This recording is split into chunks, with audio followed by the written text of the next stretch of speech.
All right, everybody, welcome to the fifth quarter. It's your boy, SGL Drew. I'm with LJ, the NBA 2K commissioner, and Chris Hobson, the NBA 2K co-commissioner. And we got a great episode lined up for you guys. Today we're going to focus on NBA 2K. What's up, guys? Doing good. Yeah? Shoot, man. Crazy season so far. We're at the halfway mark, right? Yeah. Yeah? How you guys doing in terms of your teams? I'm doing pretty good. I've had a fairly easy first half of the season, and now I'm playing like the better teams in the second half, or the second of the first half. And now we're kind of like evening out as far as wins and losses. Yeah, the standings in the West are like really even right now. Yeah. I'm not doing too bad. I'm sitting here in top 3 in the West right now.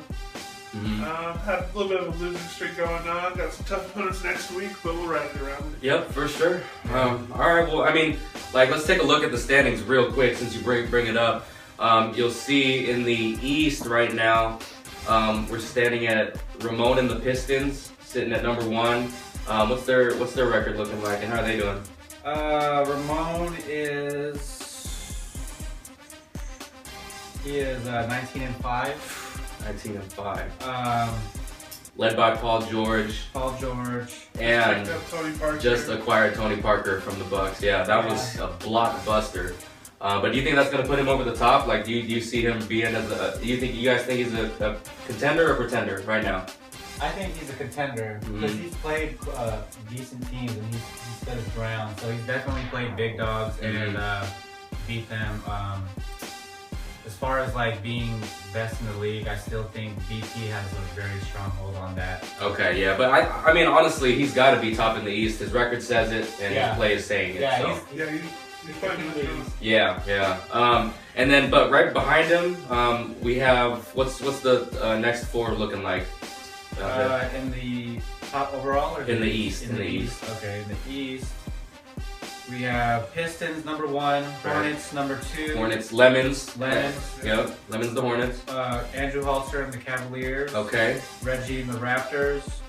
And then out of nowhere, Sheed and the Celtics. Yeah. So, yeah, very fast. I know a lot of these guys are on huge win streaks, aren't they? I know the Celtics are on a big one. Going into week 10. Yeah. I think he said they're somewhere around 9 wins. So he's on a 9-win streak. So he came out of the depths. I mean, I swear he started his season. Yeah, pretty bad. Yeah, and then out of nowhere, he's right back up to, I believe, 15-10. 16-10. 16-10. Yeah, okay. So he's got a really good record now. Yeah. So he's built. I mean, long season. So about the Raptors, I know that we conducted a short interview with Reggie, and he was quoted saying that the Pistons beating the Pistons and then beating the Rockets were huge for his confidence. Yeah, confidence is through the roof right now.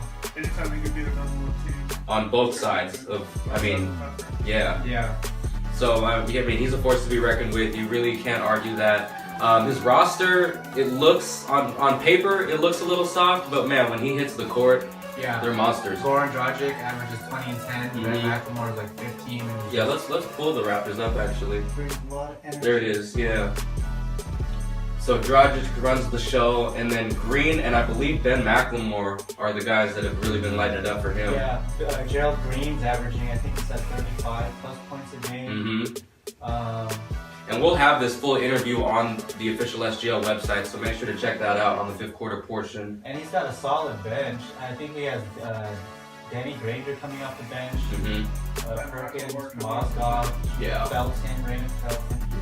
I feel like the overpowering rosters anyway are in the West, other than Lemons in the East. So, I mean, he should be just fine competing and getting somewhere in the playoffs with that roster.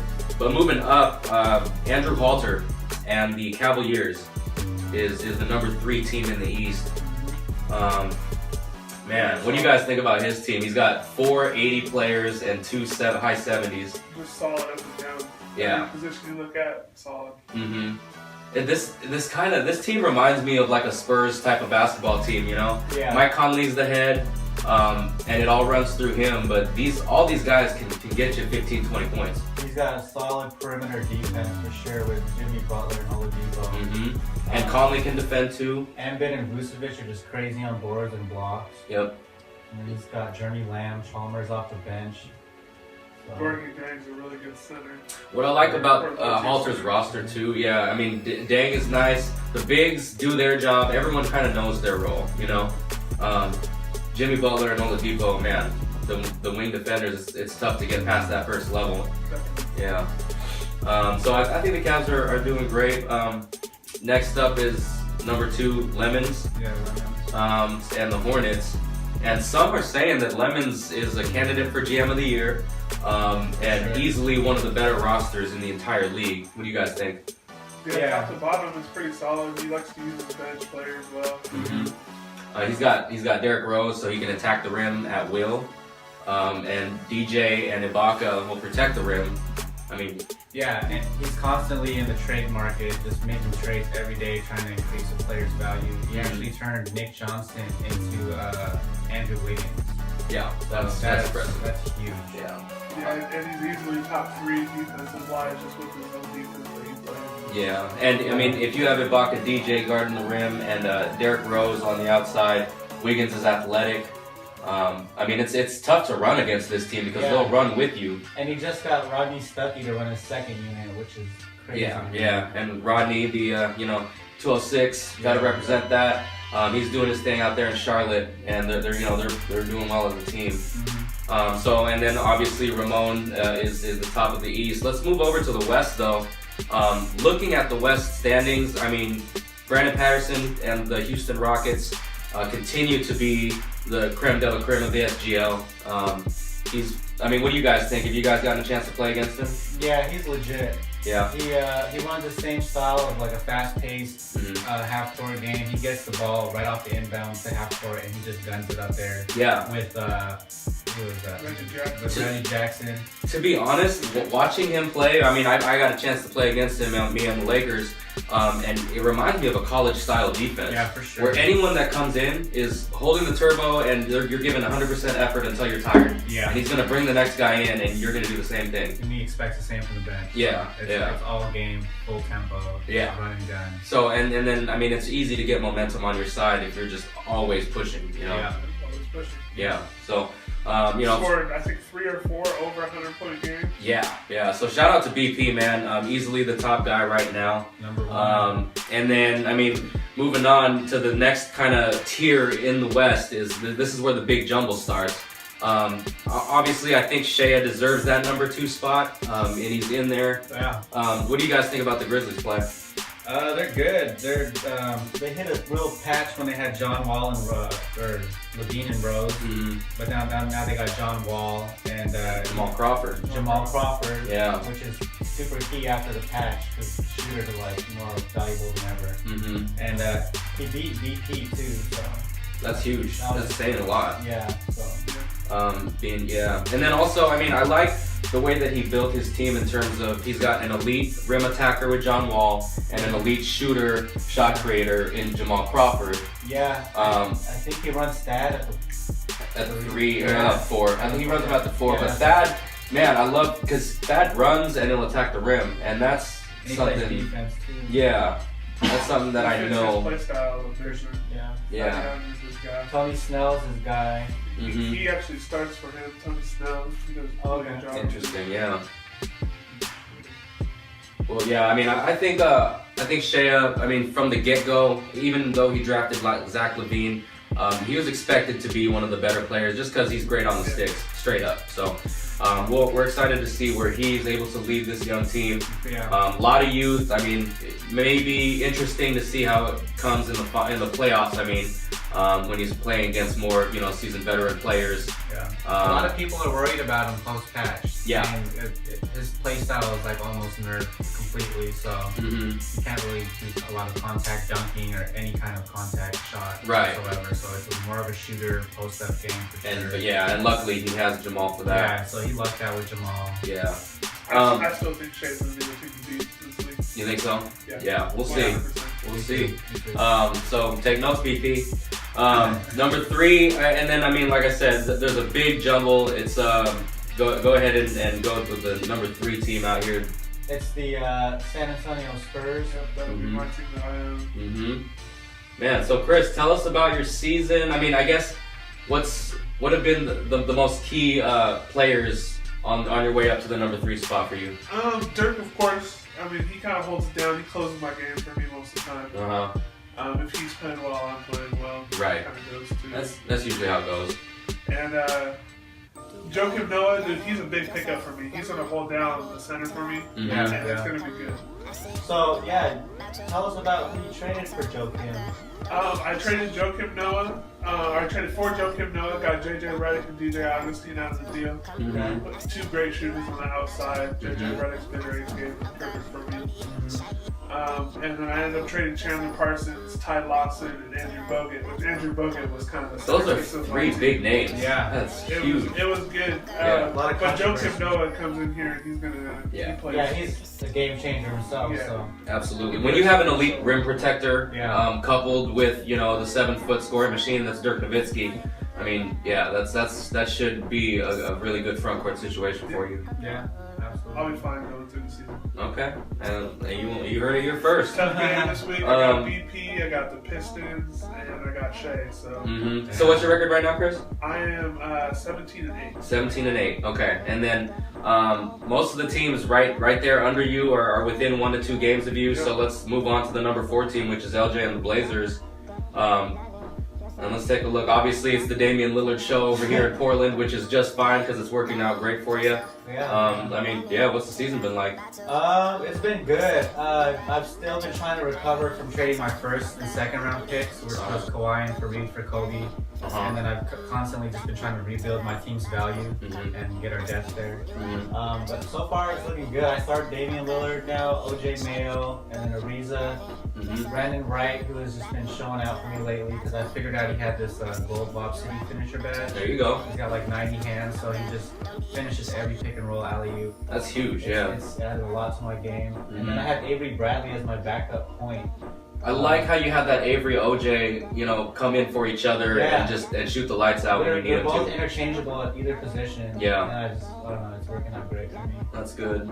And then my bench sucks still. Yeah. Well, it looks like you have a couple of rim protectors, Alonzo G and Jared Cunningham. Everyone kind of just does their job, but never does anything like too good. Yeah. Okay.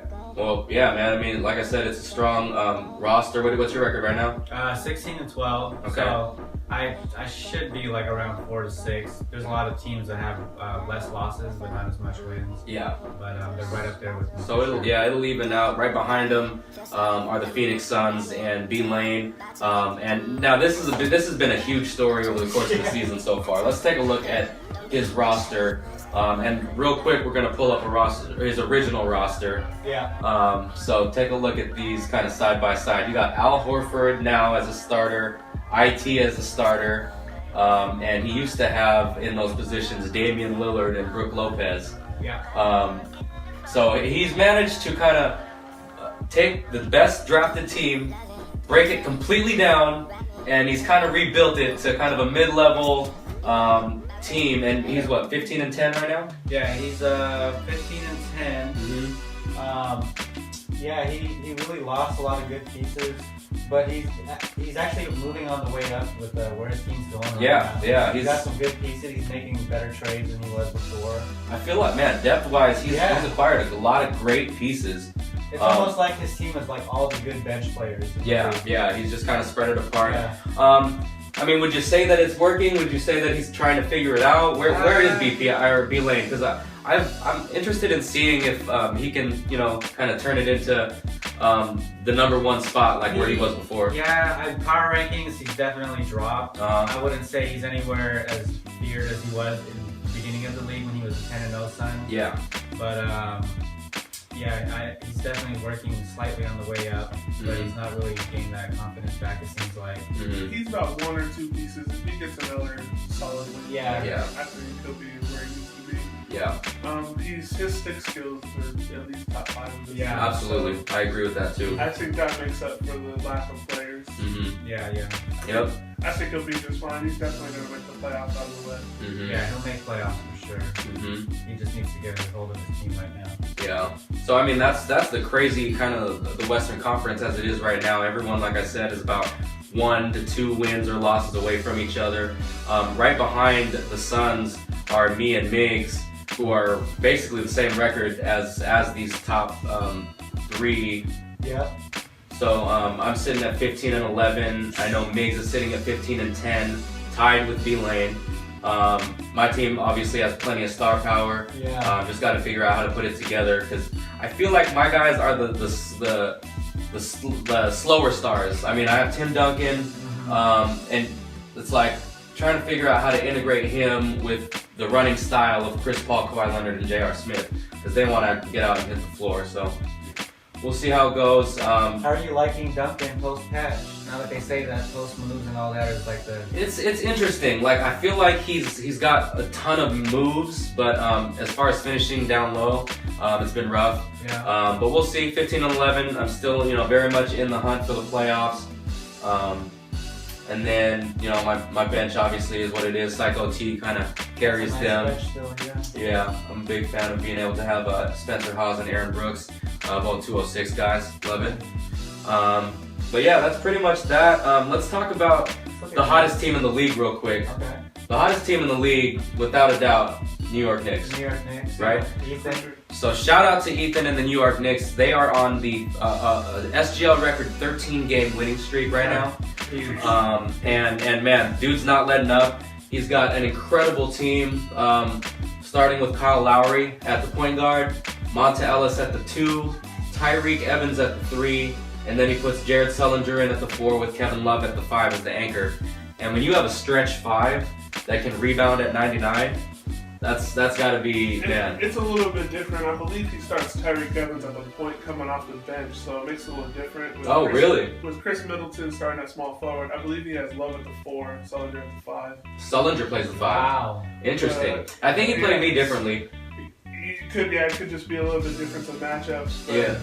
1 to 10, the way he uses his roster is pretty unique and it's nice. Yeah, absolutely. He's stacked with shooters, but being able to penetrate with a guy like Tyreek Yeah, and he's a shooter. and Monta, yeah. He's a shooter. Yeah, it's like Tyreek and Monta kind of drive, and then if it's there, they'll finish. If it's not, they'll dish to one of his deadly shooters. Yeah, and he's got Kevin's Love shot down to the tee. Yep, Lowry can shoot it. Ryan Anderson can shoot it. Chris Middleton, McCollum. Yeah. Draymond Green will pull if he needs to. He really likes Rivers off his Austin bench. Rivers can shoot it. Gives him a lot of looks. Yeah. And he's been able to spark himself to a 13-0 run, and he's had some notable wins within that 13-game run, hasn't he? Yeah, so for Christmas, on the Christmas special, we played him against the street killer here, Chris, and the Spurs, and they took him down again. Took him down. He took my Lakers down. Plenty of star power on that team. Yeah, I haven't played him yet. But yeah, he's taken down and played several guys that are pretty good. Yeah. We'll see how that goes. Yeah. And he's a newcomer too. He took over the Knicks with like a 1-13 or something record. Yeah. And now he's brought it to a positive team. So dude, that's nuts. It's huge. Yeah. So he's gonna be easily. I believe he'll be in the top 5. Yeah. As when the season's over. So we're at our halfway mark. Other than that, I mean, what other notable games have you guys kind of seen? I know you guys remember on Christmas Day, Kobe goes off for 62. Yeah, so Kobe went off for 62. But hey, real quick, how did Kobe feel about that? There was a face to it. Let's take a look. Oh man. Unfortunately, it was 62 of his team's 64 points. Yeah. In a Christmas Day loss. So his teammates shot 4 shots for that entire game combined, and Kobe took the rest. Yeah, and let's take a quick glimpse at how the Pelicans owner felt about it.